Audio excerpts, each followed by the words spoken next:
কি করতেছ? কি করো তুমি? কাপড়গুলো গুছাইলাম। তোমার জন্য একটা সারপ্রাইজ আছে। কি সারপ্রাইজ? সারপ্রাইজ তো বলে কই হয় না, তাই না? সারপ্রাইজ তো সারপ্রাইজ। চোখ বন্ধ করো। জীবনে কোনোদিনও তো এরকম সারপ্রাইজ দাও নাই যে চোখ বন্ধ করবো। নিশ্চয়ই অন্যরকম খারাপ কিছু নিয়ে আসছো। মানে কি? খারাপ কিছু দিয়ে আমি কি চোখ বন্ধ সারপ্রাইজ করবো দেয় না। মানুষ? আমি হ্যাঁ, আমি আমি চোখ বন্ধ করবো না। চোখ বন্ধ না করলে সারপ্রাইজ দিব না, সমস্যা কি? চোখ বন্ধ করার কথা কইতেছো, তুমি কি না কি দিয়ে দিবা? যাই দেই,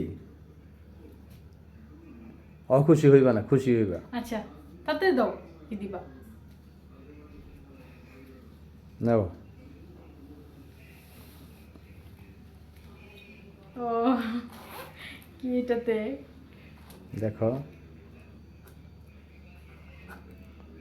তোমার এই যে হাতে আঘাত পেয়ে যে আংটিটা ভেঙে গেছিল, হুম, তো আংটিটা তো নষ্ট হয়ে গেছিল, ওইটার সাথে মিলাইয়া নতুন একটা আংটি করে দিলাম তোমারে। অসংখ্য ধন্যবাদ তোমাকে। অনেক দিন ধরে হাতে আংটি পরতে পারো না, হাতে ব্যথা পাইছিলা। আমার আপনারা যারা আমার ভিডিও সবসময় দেখেন তারা তো জানেনই যে আমি এই হাতে আঘাত পেয়েছিলাম, ব্যথা লাগছিল আমার। আহ, তো ওই সময় আর কি আমার হাতের যে আংটিটা ছিল ওই আংটিটা মানে নষ্ট হয়ে গেছিলো, ভেঙে গেছিলো আর কি। মানে সিজার দিয়া করে কাটিং করে তারপরে বের করতে হয়েছে। সিজার না, ওটা আমি কাটিং প্লাস দিয়ে কাটছিলাম। কাটিং প্লাস দিয়ে আর কি কেটে তারপরে বের করতে হয়েছিল। তো অনেক দিন হয়ে গেছে যে মানে বানাবো বানাবো সবসময় আপনাদের ভাইয়ের কাছে আমি বলি যে একটা আংটি বানাই দাও, একটা আংটি বানাই দাও স্বর্ণ ভরে। তো সে আবার হচ্ছে ওইটার সাথে স্বর্ণ ভরে তারপরে হচ্ছে এই যে এটা বানাই নিয়ে আসছে। দেখাও একটু,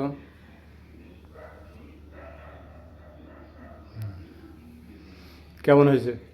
অনেক সুন্দর হয়েছে। আমি আসলে আমার রিং আংটি অনেক বেশি ভালো লাগে। আমি রিং আংটিটা সবসময় আর কি পরি।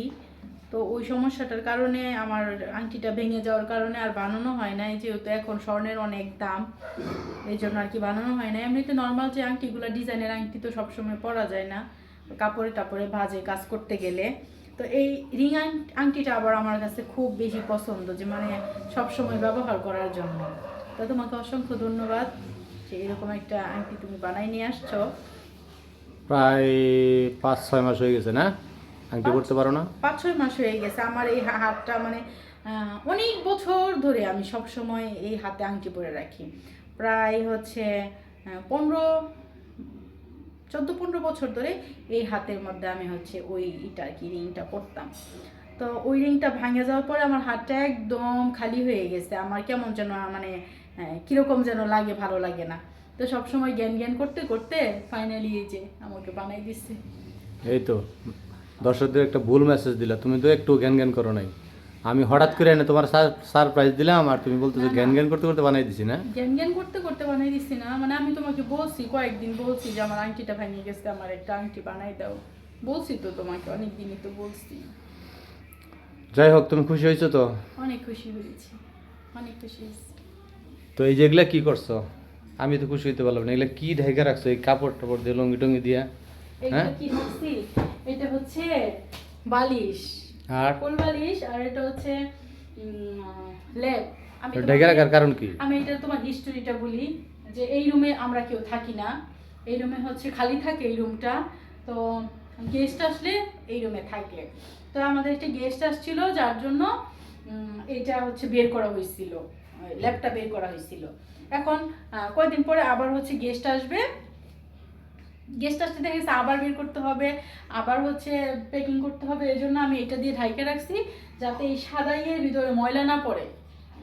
ঘরের ভিতরে যে ময়লা কোত্থেকে যে আসে আল্লাহ জানে, আমি জানি না কেমনে করে ময়লা আসে। এত গুছগাছ করে রাখি তারপরও ময়লা পড়ে। এই জন্য আমি দুইটা একসাথে করে একত্রে করে আমি এটা ঢাইকে রাখছি যেন ময়লা না পড়ে। খুব ভালো কাজ করছো। আর বেশিরভাগ তো বাসা বাড়িতে তো ওরকম গেস্ট আসেও না, একজন আসছিল, আসার পরে চলে গেছে, তারপর আবার কয়েকদিন পরে আবার হচ্ছে এই সপ্তাহ, সামনের সপ্তাহে আবার হচ্ছে আবার গেস্ট আসবে আমাদের। এই জন্য এটা আর আমি করার প্রয়োজন মনে করি না, যে প্যাকিং করে রাখি। ভাবলাম যে এটা গুছায়া এটা দিয়ে ঢেকে রাখি, তাইলে হচ্ছে আমি মানে আমার কষ্টটা আর কি কম হবে, এই আর কি।